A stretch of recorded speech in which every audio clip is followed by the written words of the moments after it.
and it will give you the most bang for your buck in the bottom of the pyramid of fitness, which is the large part of that pyramid. It is the aerobic base that we talk about. That Triathlon Show, episode 84.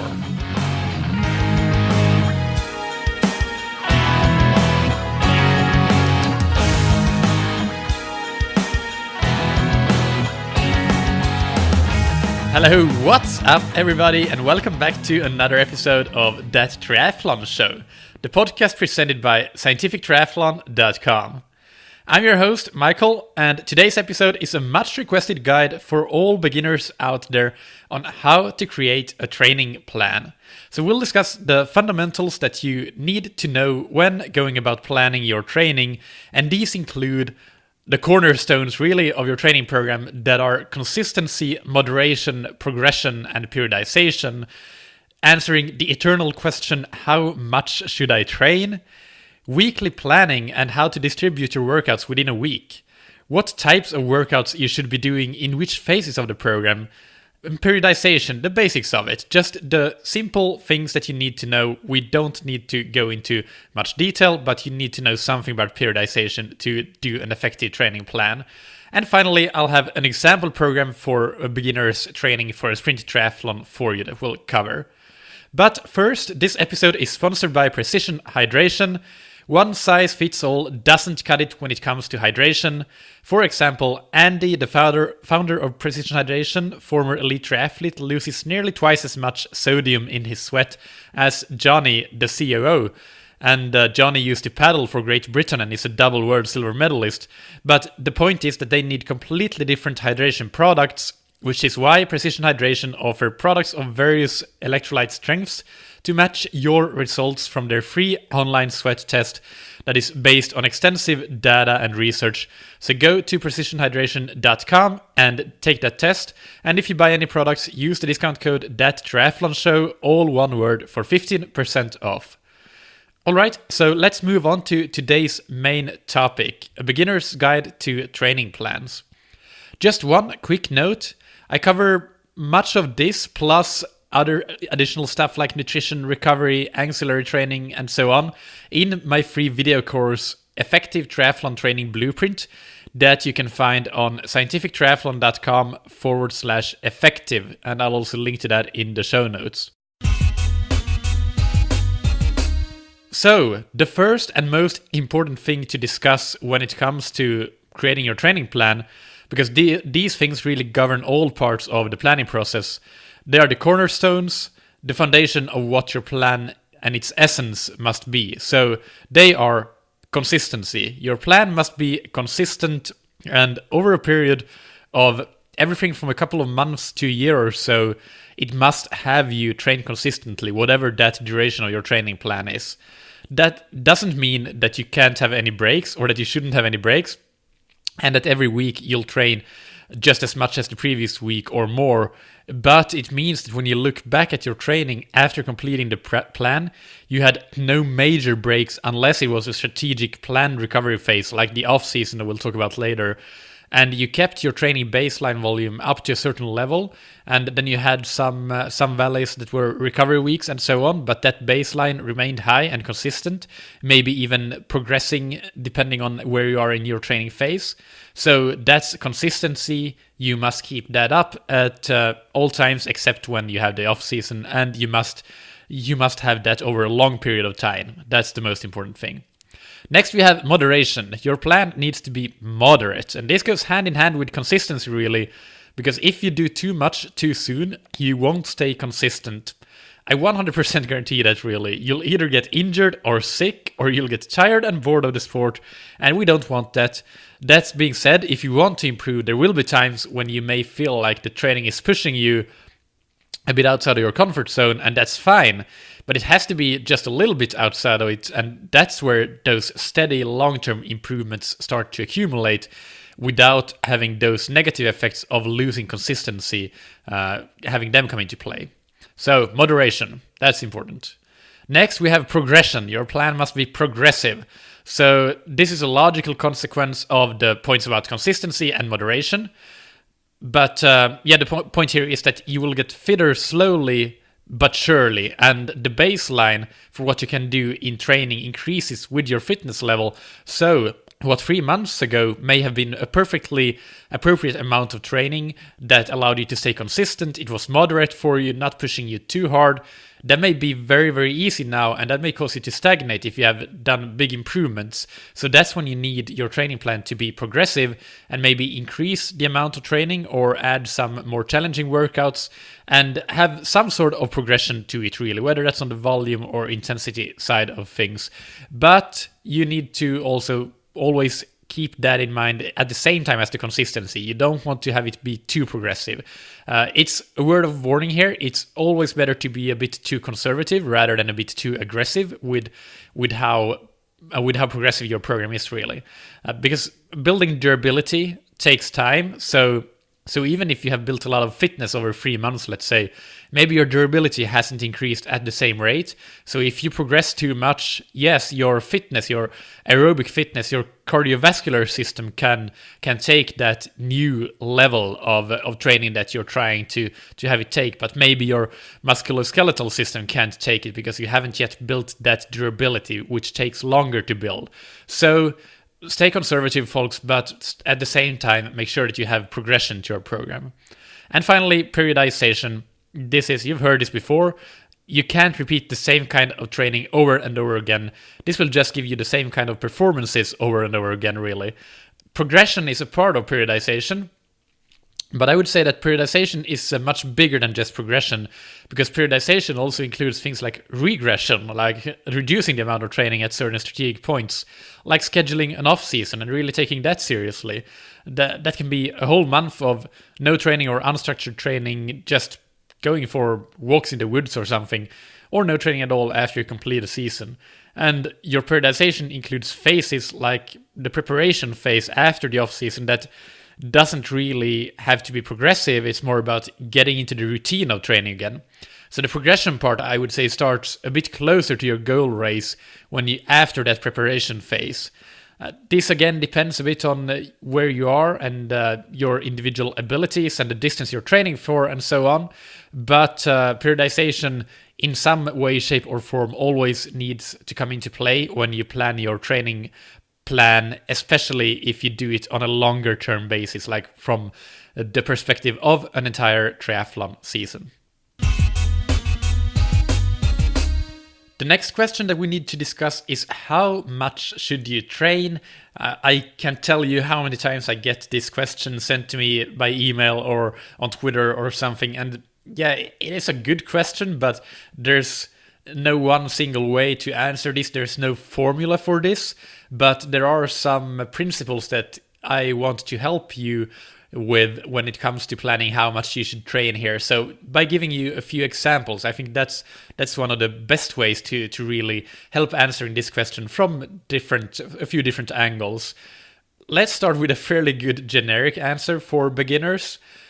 Even if you're a complete beginner to triathlon, if you have some background in other sports or training, let's say that you jog 4 times per week or 3 or 4 times per week, and maybe you have 3 times of running and one time of some acrobatics class or aqua jogging or whatever it may be, football. If you have some form of sports and training background that you are training consistently several times per week, in triathlon, I think that you can train 6 times per week pretty easily, splitting them up as 2 runs, 2 bikes, and 2 swims. And that is something that we talked about at length with Gail Bernhardt in episode 54 that I'll link to in the show notes, which is all about beginner triathlete training. And that's also how I structure the beginner training plans that I sell on scientifictriathlon.com. So you can find that also linked to in the show notes, or go to scientifictriathlon.com directly and just click training plans. But so let's say that you're just starting with triathlon and you're used to just jogging 2 times per week and nothing more than that, really. Then I would suggest a slightly more personalized approach for you, which would be to do a few weeks of 3 workouts per week, and then a few weeks of 4 workouts per week, then 5, and then 6. So taking a couple of months at least to gradually build up to that 6 times per week target. But if you are already training 6 times per week or maybe 5 times per week, which many beginners do, even in triathlon, because we have, or which even many beginners do in triathlon, I meant to say, because we have the 3 different disciplines, so the amount of workouts is necessarily a bit bigger than many other sports. You don't necessarily need to increase the number of workouts per week to have your training be progressive. I think for most beginners, having a complete rest day is very, very beneficial. So if you'd increase your number of workouts, I'd prefer for you to do 2 workouts on one of those days rather than taking your rest day, scratching that from your program. I always want you to have that rest day until you get to a certain pretty high level. So what you may consider instead is to gradually increase the total duration of your training. So if you are at 6 times per week and you don't want to add that second workout on any given day, then a good pattern that you can use to increase the duration carefully would be, so let's say that you train 5 hours per week on average over 6 workouts. So that's 300 minutes, right?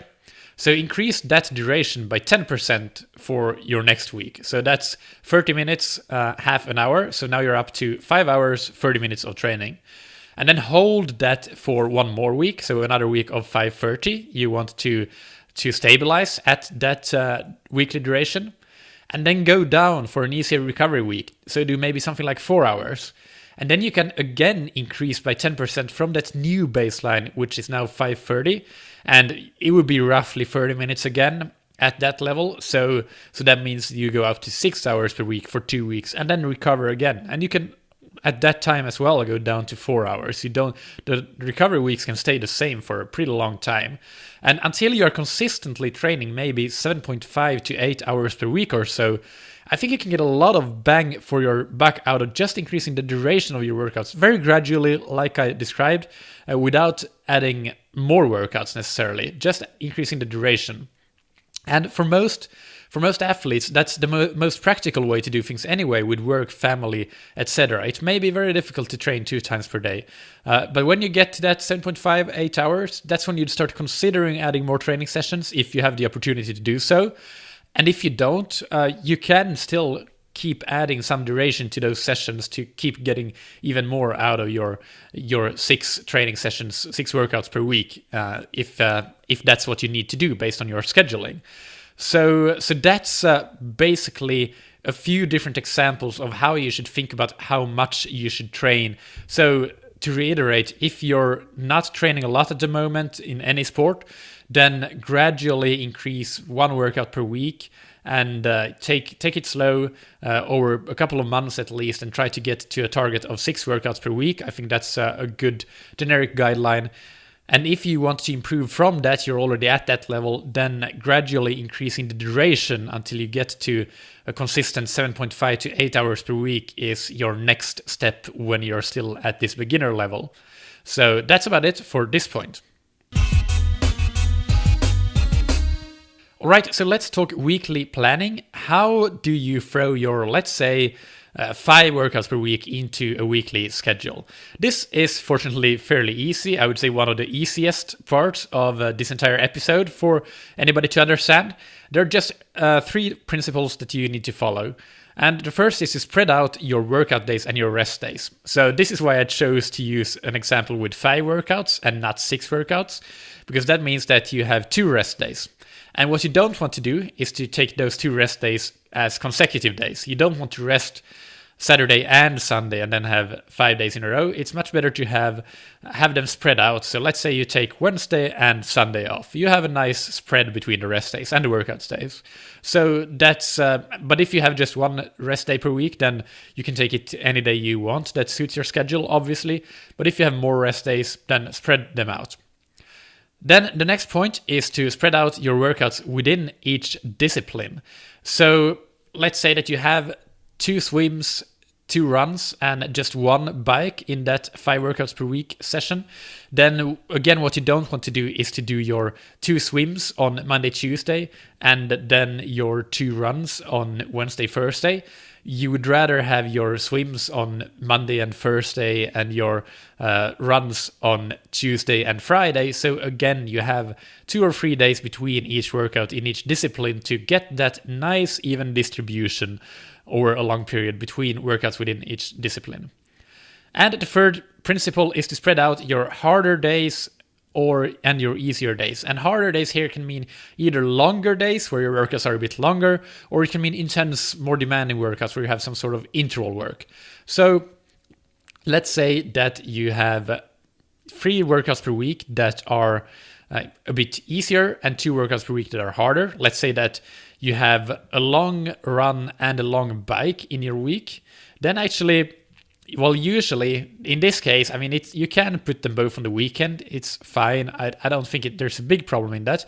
But if you want to really optimize it, then maybe having those 2 hard workouts not on consecutive days, having the longer run, which still might not be too long to be able to do on a weekday, could be beneficial, and then do that long ride on the weekend to get at least a couple of days in between those longer workouts, and the rest in between is a bit easier, so that gives you some additional recovery, even though it's not rest days, but recovering from those relatively harder days. Now comes the more difficult question to answer, much more difficult in fact, and that is, what types of workouts should you be doing in which phases of your training program? So this really is the point when good knowledge of the basics, at least, of exercise physiology are really good to have, and self-awareness of your physiology comes into play a lot here. That's why triathletes, they get a coach, can improve so much quicker, because the coach has that knowledge and the understanding of how to interpret what their athlete is doing in terms of what that means that their physiology is telling them, and how that plays into how to plan the training in turn. But you can learn a lot of the basics and get a lot out of it by just keep learning about these things. I think that obviously this podcast is one of the best things that you can do for keeping improving that and improving your ability to self-coach.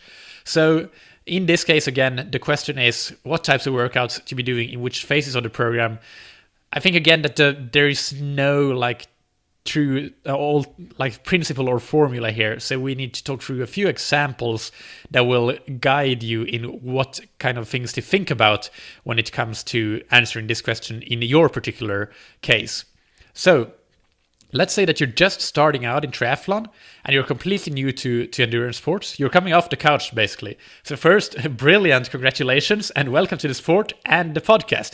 That's fantastic. And second, for you, it is all about building a base of aerobic endurance and decent technical skills.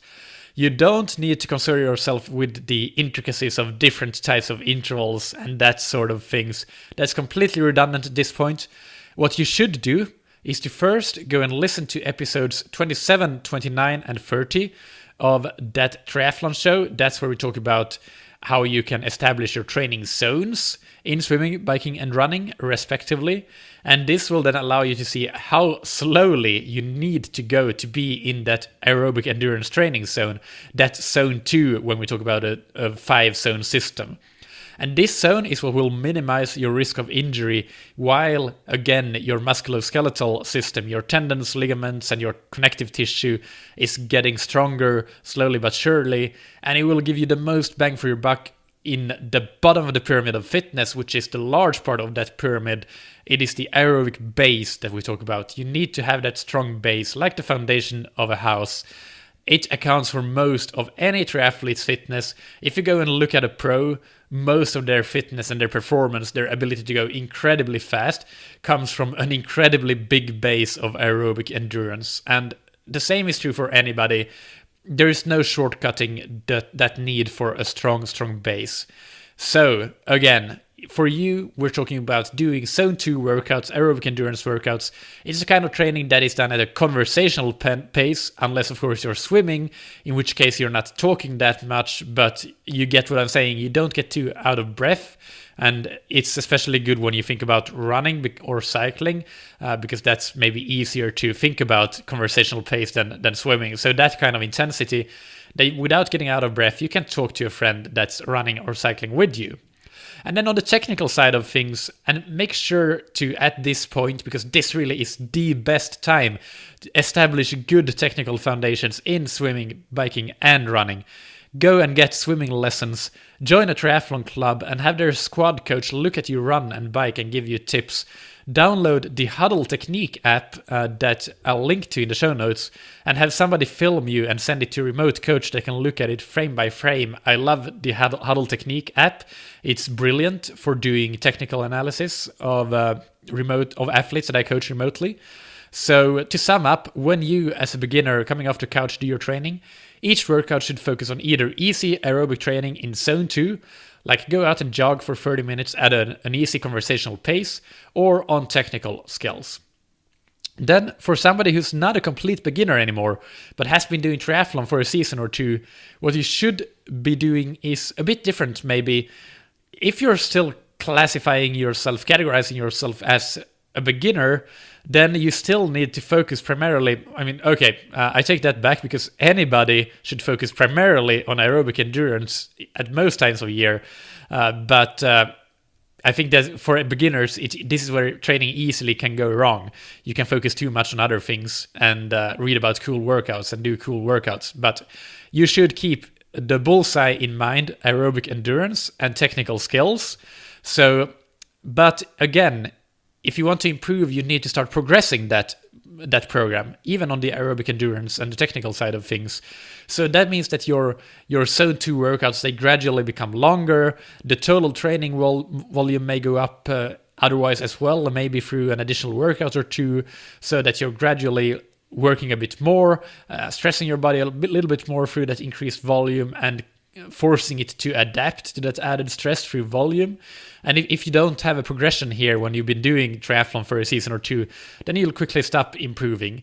But I will say it again, your main limiters most likely are still those aerobic endurance and technical skills. So for you as well, still getting those swim lessons, unless you're a sub 10-minute sprint distance swimmer, I think is the best thing to do with any money that you have in terms of triathlon. And that is definitely, I've said it many times and I'll say it again. I want to actually take the opportunity to thank my friends and swim coaches, Jannica and Sebastian, if they're listening to this, because this certainly has been the case in my own triathlon, that the best money I ever spent was spent on those early day swim lessons. And not so early days. I mean, I've always taken swim lessons. Now I'm in Portugal, I'm with a squad and have a coach here for the swim sessions. So I've always gotten help from on-deck coaches, from when I started out with Jannica to then last season when I had Sebastian help me, and now with Andre here in Sporting. So I think that is definitely technical skills. But I'm getting a bit sidetracked here with that discussion. Anyway, you're a beginner, you have done a season or two, but you should still focus on aerobic endurance and technical skills, but you want to progress it. That's the point. But you will also want to start to introduce a few slightly more demanding workouts strategically into your program, I should say. And typically, the time to do this is when you're maybe 2 or 3 months out from your goal race, assuming you've been doing some base training up until that point and you have the foundations in place. So now is the time that you can start to add some intervals that can be, for example, a bit longer zone-free intervals. So this may look like something like 8 minutes in zone-free and then 3 minutes active recovery. So very easy jogging if we're saying that this is a running workout, for example. And then you repeat that 3 times. So 3 times 8 minutes in zone-free with 3-minute active recoveries. And as you progress those intervals, you can, from week to week, maybe build up to 3 times 12 or 2 times 15 minutes at zone 3. And then you can start even doing some zone 4 intervals, which is right around that anaerobic threshold that we talked about in episode 71, that you need to become familiar with if you're going to take control of your own training program. So that is essentially where you start to feel those muscles burn. You feel that lactic acid. Or that's not what you feel, but that's what we talk about traditionally. So anyway, You may even do the occasional Zone 5 workout, although for most beginners, I would take the more cautious, traditional progressive approach and start with Zone 3 workouts, slowly move into Zone 4, and that's the quality workouts that you'll do before your race. You don't need to move much into Zone 5 at least.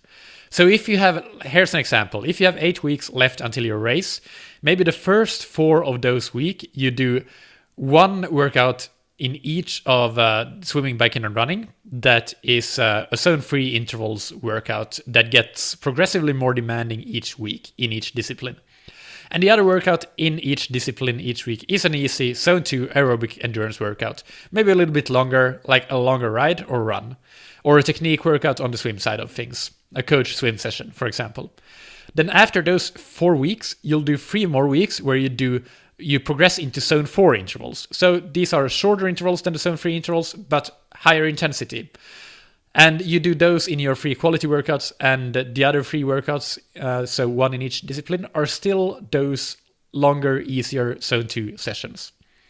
And outside of these specific race prep periods, you're either in your off season where you're not doing much in the way of structured training anyway, or you're building your base with progressive aerobic endurance training and technique work. So that's for beginners, basically in its simplicity, how that plays out, how you progress your workouts. And then one special case is somebody who's new to triathlon but has done 1 or 2 of the disciplines pretty much. So you have done 1 or 2 of the more disciplines before. So you've been a runner or you've been a cyclist, and so you can do the training in those disciplines a bit like the more experienced beginner that we just talked about, with adding those advanced workouts. But in the discipline or disciplines that you're completely new to, you need to start training like the complete beginner that we talked about first, which is doing only the aerobic endurance and technique work first to get your foundation in place.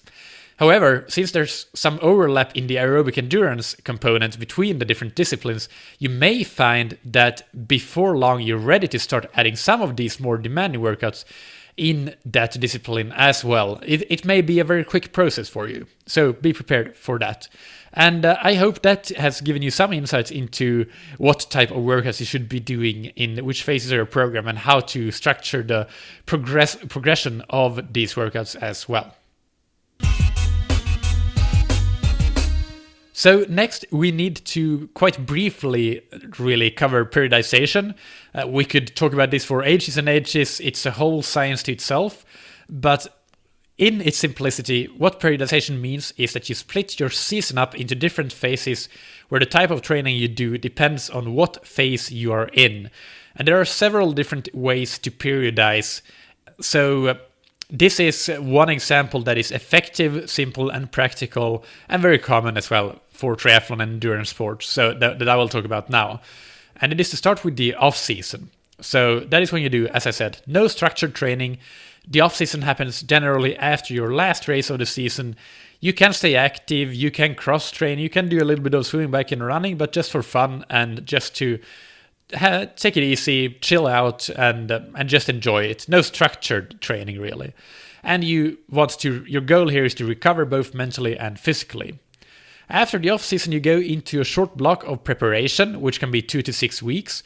And that is when you ease yourself back into training and really you train to train so that you get your body ready to then train more with more structure in the next phase, which is the base phase. And in the prep phase, you ease yourself into aerobic endurance training, Zone 2 training, and the technique work. Next, we have the base phase, which is the longest base for anybody, but especially for beginners, it can be especially long. You may not even need to move into any sort of build phase at all. You could just be doing a long base phase for almost the entire year, where you just work on your aerobic endurance and your technique.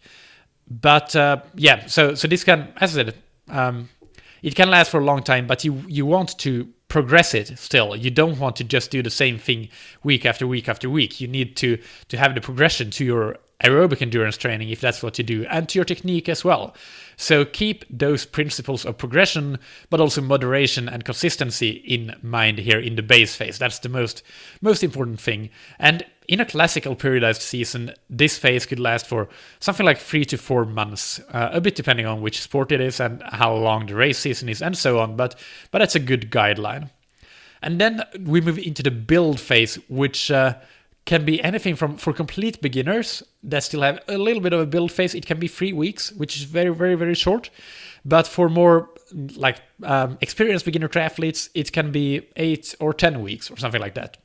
So the build phase is where you have the basic foundations of your aerobic endurance and technique in place, and then you can start to include some of those more demanding workouts, those zone 3, zone 4, or even maybe zone 5 intervals that we talked about, depending on where you are in your triathlon journey, as we talked about in that workout progression example that I gave you. You still, of course, keep a lot of the basic aerobic endurance training, especially in disciplines that are your weaknesses and where you know you haven't established that foundation yet. You'll also start to include race-specific workouts like open water swimming, brick workouts, that is a bike followed by a run, and maybe training on similar terrain to your race or in similar weather conditions, like going and doing training in the heat if that's where you're going to race, or something like that. So race specificity becomes more and more important the closer you get to your race, even if you're not necessarily doing any harder workouts there, but just being in the open water compared to the pool is much more race specific. And the build is the phase where you want to start include that. And one question that I get asked a lot is, how do you know if you have the basic endurance to move into a build phase? Well, one tip that I give you, if you have a Training Peaks account, then you can see, try to go out for an hour-long run, and you can do this on the bike as well, but that really requires a power meter, or if you have an indoor trainer and virtual power or something like that. But do an hour-long run, and go at a constant pace in zone 2, and then and measure your heart rate at the same time, and then go and analyze your run in Training Peaks and check out the metric called pace to heart rate ratio. So it's spelled PA:HR, so pace to heart rate. What this means is it measures whether your heart rate increases a lot even though the pace stays the same.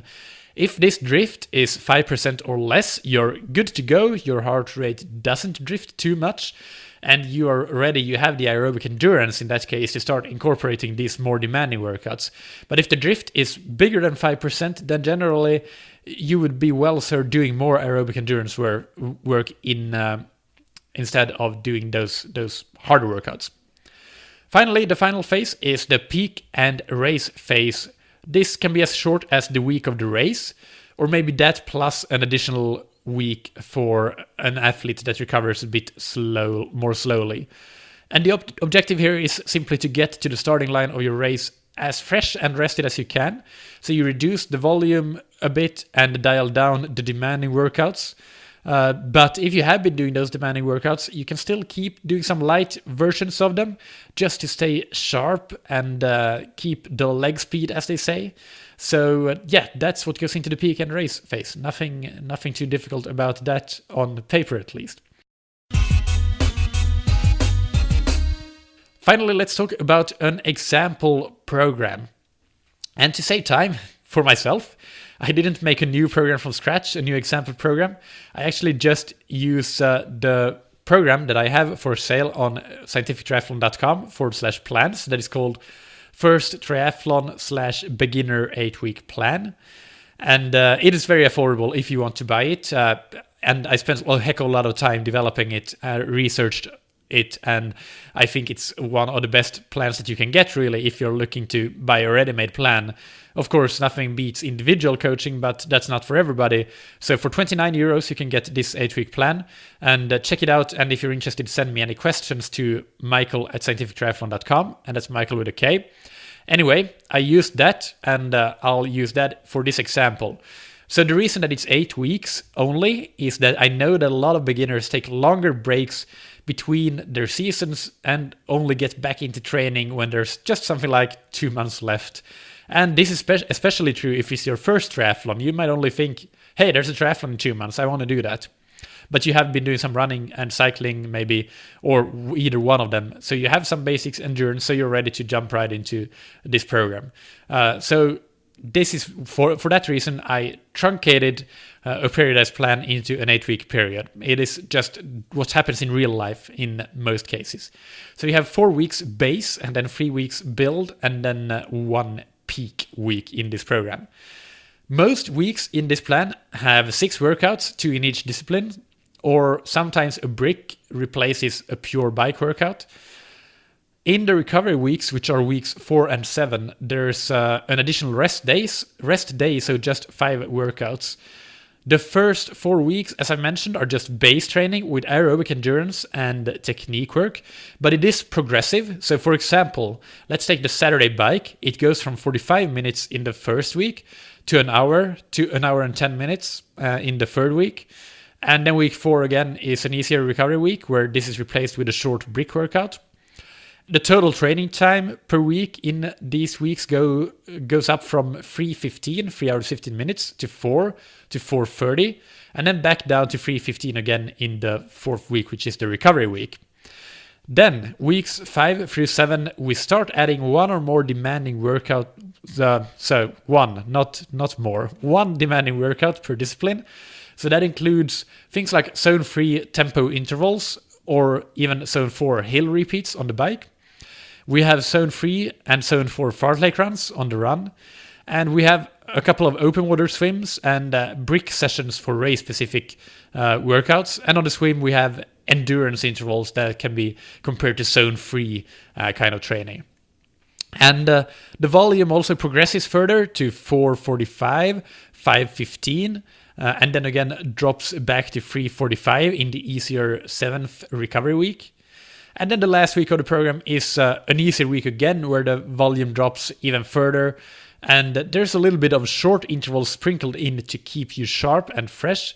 The volume is 3 hours, if I remember correctly. So going back to where you started, but now you're obviously a lot fitter, so it will feel super easy for you at this point, and you will be very, very fresh on your race at the end of this week. So that's an example program and how you can include kind of these concepts that we talked about into creating a simple 8-week program. And this is a key point here. You don't need to make these programs complicated. You shouldn't make them complicated because that goes against the principle of consistency and moderation, or that can go against the principles of consistency and moderation and all those sorts of things. The simpler you keep them, the easier it is to really stay true to all of those important principles. All right, I really hope that you enjoyed this episode and found it useful. I want to take the opportunity to thank everybody who requested more beginner episodes, and I will try to keep doing more of them. I just get so many cool interview guests that are guests on really like advanced technical topics, so I'm a bit sorry about that, but that's me. I get excited about it, but I also get excited about really the feedback that I get from these beginner episodes. If you have feedback on this episode, please send it to me on michael@scientifictriathlon.com. The more positive feedback I get, the more inclined I'll be to do more beginner episodes, so there's incentive for you to give me feedback on this episode. It can be constructive criticism. Is this too advanced or too much beginner level? So I'm very open to that and really appreciate hearing your opinion, your honest opinion on these episodes.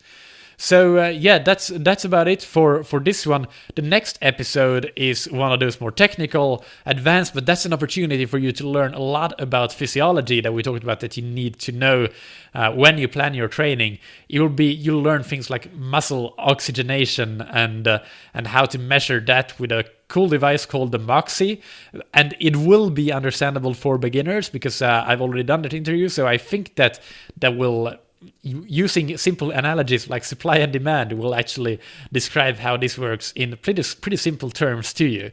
So I highly recommend that you tune into that episode as well. And that's about it for this episode. Thank you again to Precision Hydration for sponsoring this episode. Remember to take their free online sweat test on precisionhydration.com to get a personalized hydration strategy for your next race. and use the discount code ThatTriathlonShow, all one word, for 15% off.